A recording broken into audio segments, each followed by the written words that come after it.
Hello, everyone. Today I want to talk about something that I think many of us think about as we age, and that's our brain and cognitive health. But here's something that's really interesting. Our hobbies may have more to do with that than we realize. They may be more than just fun. Our hobbies could actually be the key to a happier, healthier life, especially when it comes to our brains. Research shows that chronic stress impairs memory and learning, and relaxation can enhance that. Relaxation can actually give us a boost to our brains. Hobbies help us relax, and research shows that people that stay mentally active and engage in pastimes that they enjoy lower their risk of cognitive decline and report happier, healthier lives, and they do have greater life satisfaction. So if you were thinking that getting older or entering retirement means that you have to slow down and that you can't keep your brain sharp, think again, because that's not the case. That doesn't have to happen.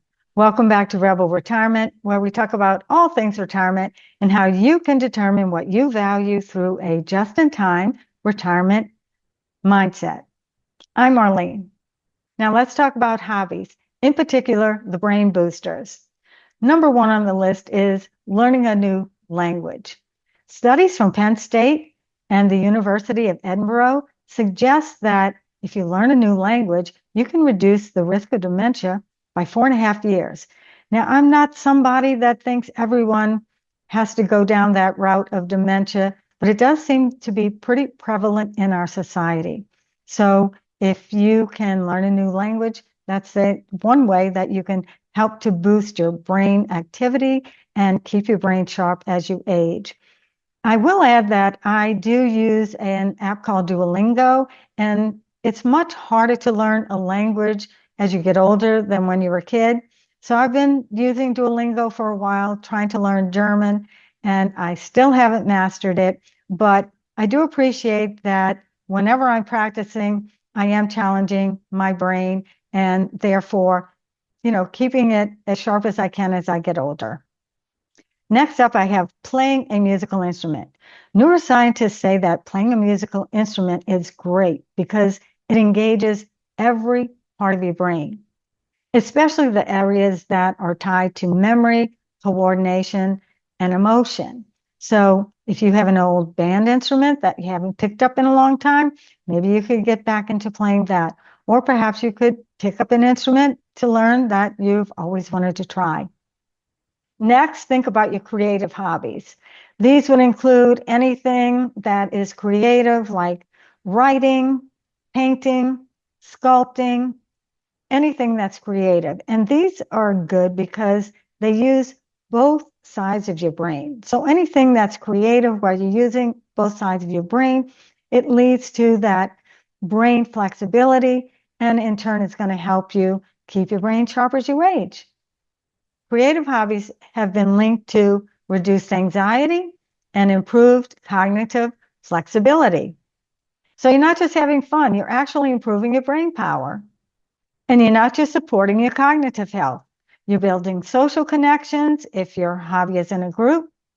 You're gaining a sense of purpose, and you're even improving your physical health. According to the Harvard Medical School, engaging in hobbies helps prevent depression, it lowers your blood pressure, and increases your longevity. So go ahead and join that class if you've been thinking about that. Dig in the dirt. That's one of my favorites for reducing stress. Or start a vegetable garden. I have a video where you can see me digging in the garden, digging in the community garden in Columbia Falls, Montana. And it also talks about the benefits of gardening for retirees and older people. So when you have a hobby, it's not only helping your brain, it's also helping your physical body, like reducing blood pressure. Now, if you don't have a hobby that you enjoy and you're looking to find the right hobby and you're wondering how to find the right hobby, check out my video on 50 boredom busters. I've got a lot of unique ideas that can help you get started. That said, just follow your curiosity. What have you been thinking about doing or wanting to do for a while? What have you been wanting to learn? The time to get started is now.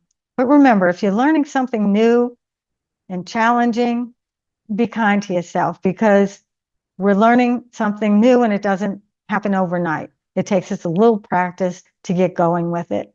So remember, though, you're building neuroplasticity, your brain's ability to adapt and grow, no matter your age. So even though it might be challenging, just remember that you're making all of those connections. And the research is clear. Engaged older people live longer, healthier lives. And it might all start with a simple hobby that you start today.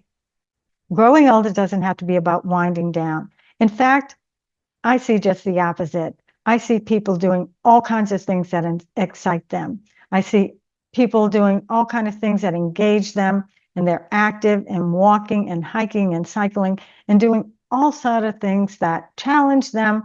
And remember, do what fills you up. Do something that fills up your cup. That's what's important. It has to be something that you can engage in and that you enjoy. Let's inspire each other, because when we share, it might help somebody else say, hey, they can do that. I think I'll try that too. I can do that. I can try it. So drop it in the comments below. Until next time, stay curious, stay healthy, and trust your retirement journey. Please like and subscribe for more outside the box retirement ideas. I'm Marlene with Rebel Retirement. Thank you for watching, and I'll see you next time.